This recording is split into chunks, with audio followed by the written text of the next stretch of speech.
урбанистичкото планирање всушност е директен одраз на тоа каква правна држава имаме ние и како ги носиме, но и спроведуваме законите на кои што се базира, нели, урбанистичкото планирање кај нас.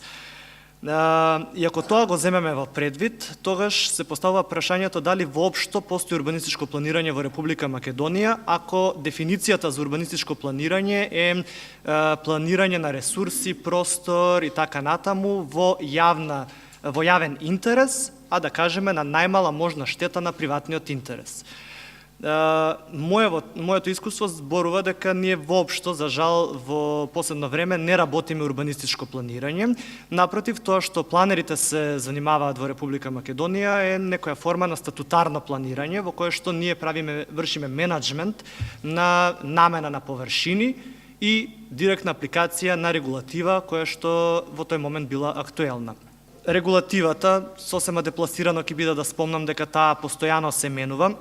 Еве, значи нема ништо ново да кажам, ако го земеме само генералниот урбанистички план на градот Скопје, тој е донесен во декември 2012 година.